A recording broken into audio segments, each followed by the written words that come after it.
Peace, y'all. How y'all doing? On this upcoming episode of Steaming with Black, we got the lovely Miss Kanika Moore of Spiller Entertainment stopping through, having a steaming cup of tea, and we gonna talk the good shit, and she gonna drop a couple of gems and all that. Keep it locked. Steaming with Black, coming right up. Peace.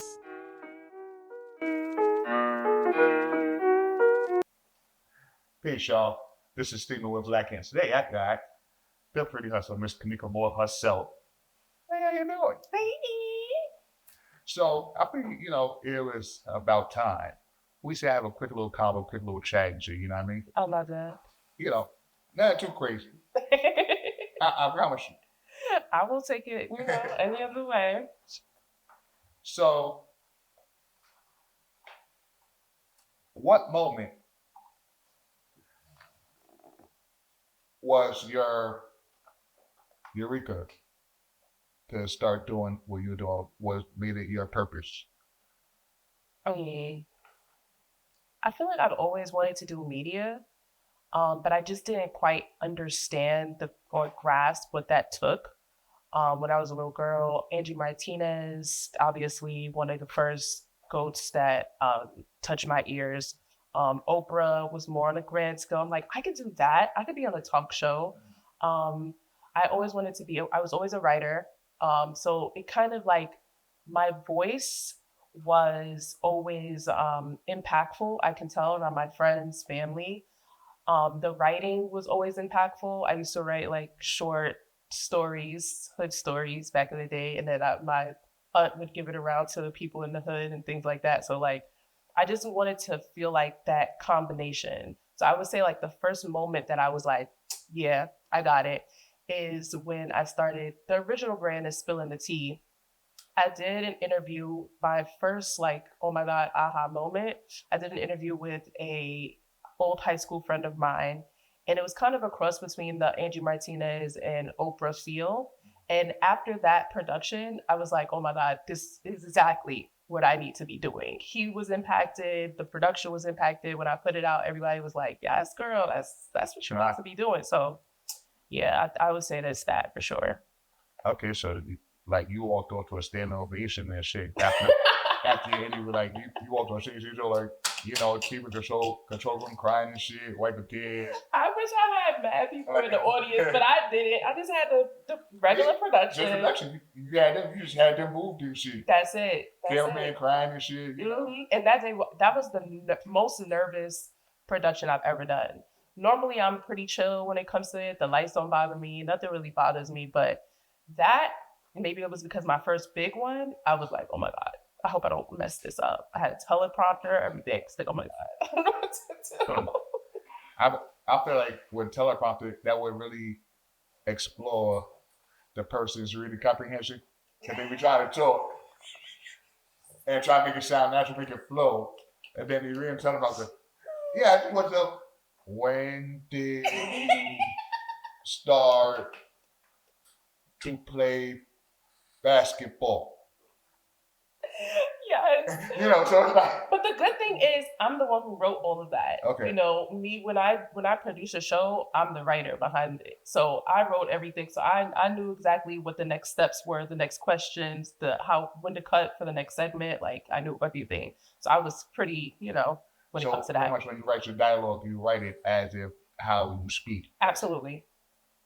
Yep. I see that shit. Yeah. Like she just, man. Because how is it gonna flow? You know what I'm saying? I hear you. So what did your environment teach you about your craft?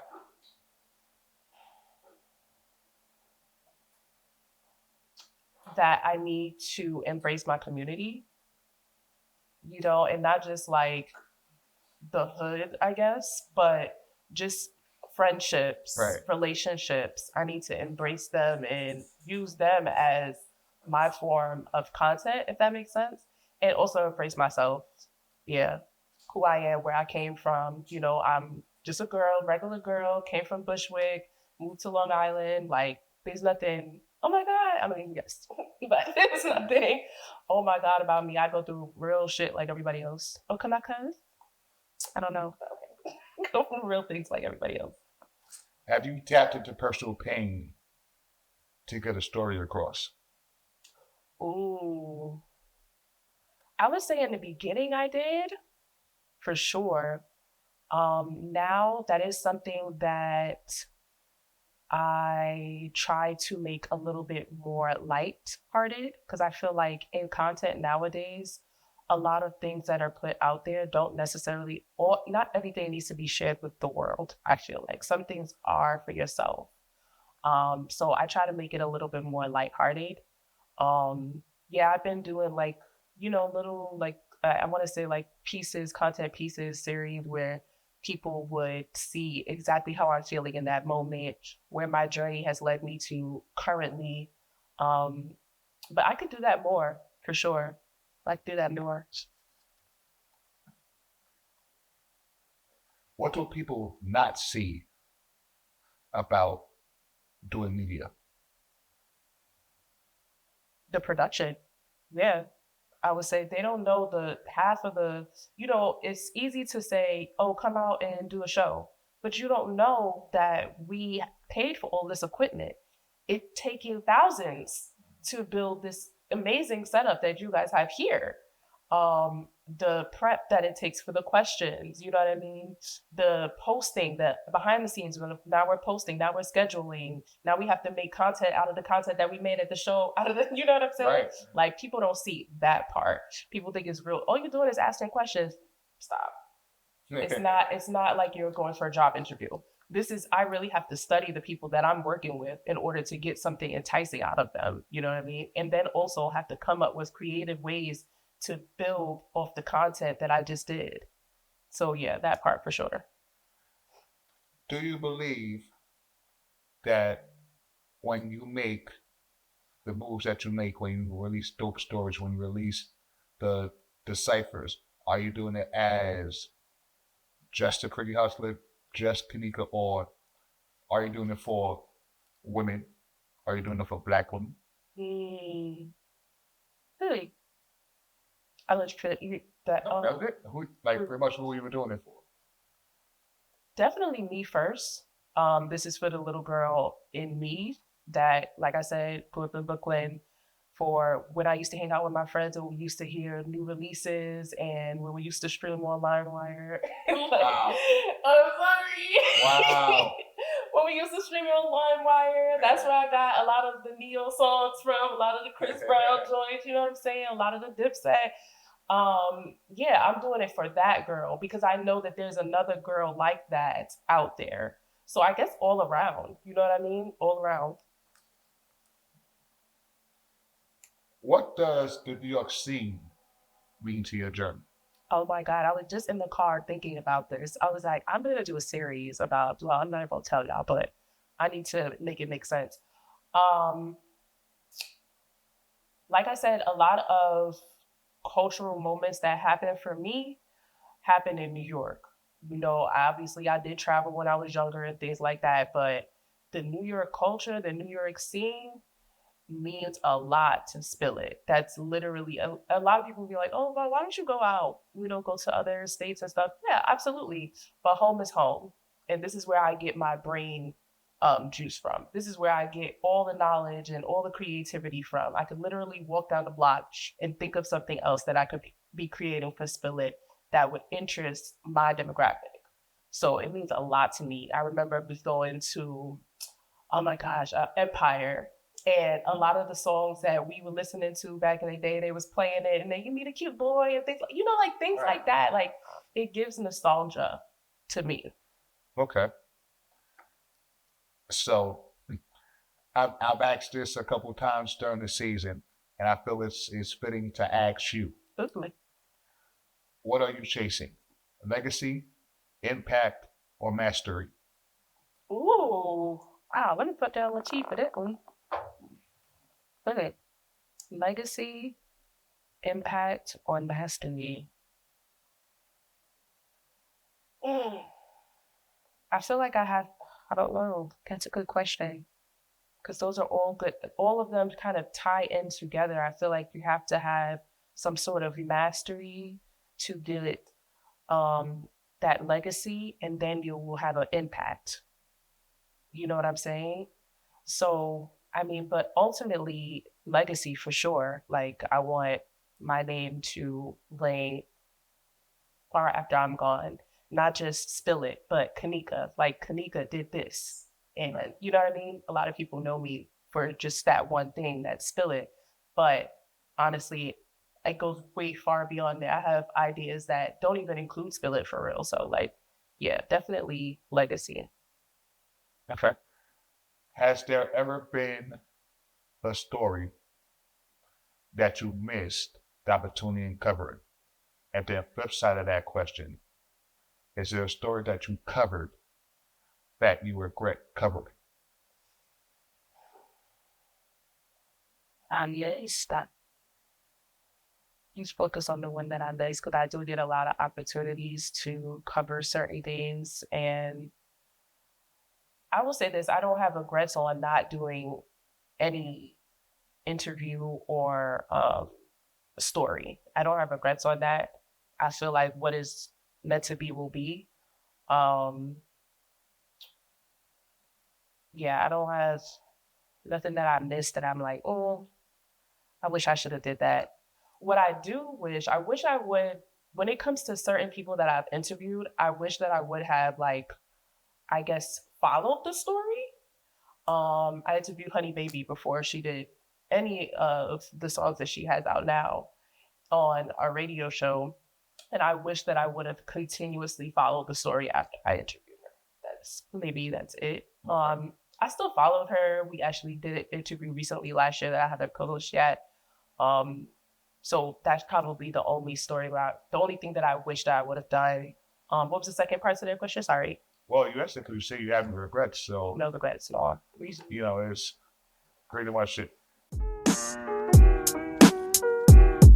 What do people misunderstand about you? Well, I want to say I don't know. I've never gotten a outright, I don't know, judgment from people. In the beginning, when I started Spill It, I did get questions about me, whether or not, maybe more so curiosity, whether or not I'm actually for the culture. But then over time, that never was a question again. So I don't think anybody misunderstand about me. Probably anything. I'm pretty open book. I ain't gonna lie. I'd be sharing a little bit too much with y'all. So, what's harder, opportunities or proving yourself? Oh, opportunities to prove myself. More like getting pride Getting opportunities. opportunities. Ooh. Right now, the proving myself part is not really hard because people know the quality of like the talent. Getting the opportunities is probably harder. I find myself, I not this year because I you notice, well, the year's just started, but I've definitely slowed down from like maybe September until now. Just knowing what opportunities are beneficial for me and what are just going to drain me. I'm not a person, I noticed when I was going a mile a minute type of thing, I left depleted and I was just like, okay, yeah, I did all this work, everybody's happy, but am I happy? Like I had panic attacks, like things like that. So now I'm in a space where I would choose the opportunity. And maybe I might that no that I gave might not have been a no or shouldn't have been a no. It should have been a yes because it was such a grand opportunity. But deep down inside, I was like, I'm not ready to take that on. You know what I mean? So I was probably saying opportunities, the ones that, you know, my peers get that I don't necessarily get called on for. And it most likely is because I probably said no to something that wasn't, didn't feel right to me at the time. Like consequences, and it hurts, man. Yeah, no. Look.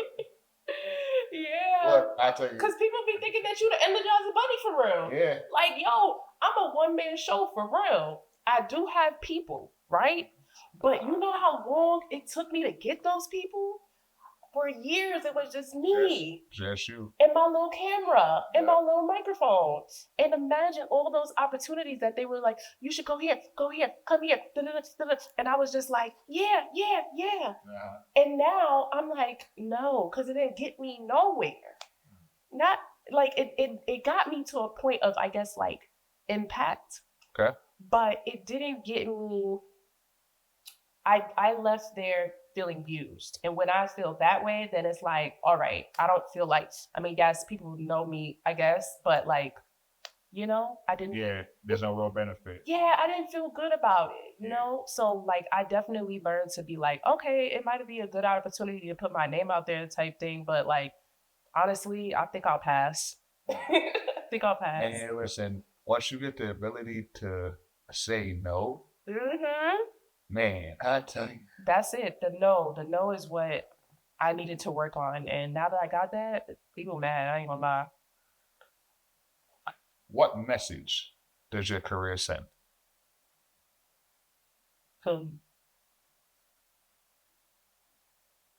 Should you explain? Don't give up, but know when it's time to rest. And don't feel bad about rest. I spent a lot of my life going like, not even just like my media life, you know, my regular career going, like I said, a mile a minute, time after time, overtime, draining myself, not saying no. But now I'm in a space where I'm like, I'm not giving up. I'm okay with rest now. Nobody's gonna make me feel bad about that. All right. Just like, let me sleep, damn it. Yeah, because we're in a culture of the hustle culture. I hate that my name is the pretty hustler, and now the world has made hustling like such like a not a negative connotation, but like they overdoing it. Yeah. You know what I mean? Like it's not it's to the point of hustle where like you're not eating, you're not sleeping, you're not getting rest, dark eyes. Like what's going on? You know what I'm saying? But you at work though. But you at work though, so Woo. That was the time, I tell you. Look,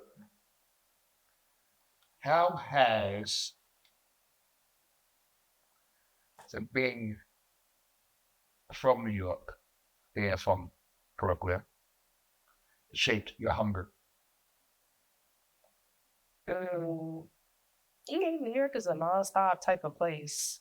When I drove up, I'm seeing people coming for work.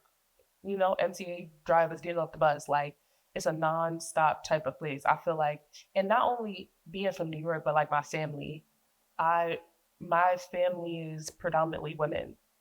So I was raised around women that really went out and got it. Like they didn't necessarily depend on their partner to do these things.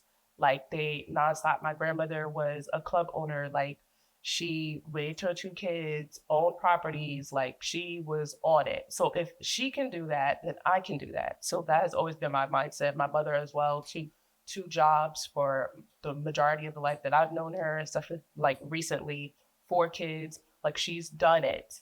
So I've never had a mentality of sit back and let somebody do it for you. Like I've always been hungry. Like what's next? Okay. And that's part of the reason why I've now been like, all right, I think I can. I think I take a little nap. I ate too much. Yeah. I think the plate is full. Like, no. For sure. Who are you outside of Philly? Who are you when you're not the Philly hustler? Kaniko? Oh, Kaniko's fun. I'm mad cool. I'm mad chill. I'm the funny friend. I'm also the one that people come to for advice. I'm like the mom, I would say, but I'm also people's little sister also. So I'm a little bit of both. I'm definitely fun. I'm an extrovert. I do like to go outside. I'm not gonna lie to you. I like to go outside. I should go outside. Yes, I do like to go outside. And I'm a creative at heart. Like even if I wasn't doing this, I would be creating something. All right, we're gonna bring it home with what is your personal release free, excuse me. Praise? Yeah, like, nowadays for most people it's inside, or they'll just scream at the top of their fucking lungs. Is there something you say? I'll be like, whew, the A train. But that's you're like, whew, child. Now, That's exactly see, what I say. now, see, Child. yeah. Now, it's the post part of it too. Like you gotta. Yes, literally, I have to do the whole thing. Even when I'm at my desk, when I'm on the couch at home, I'm like, whoo, child. Then my partner's like, are you okay? I'm like, yeah.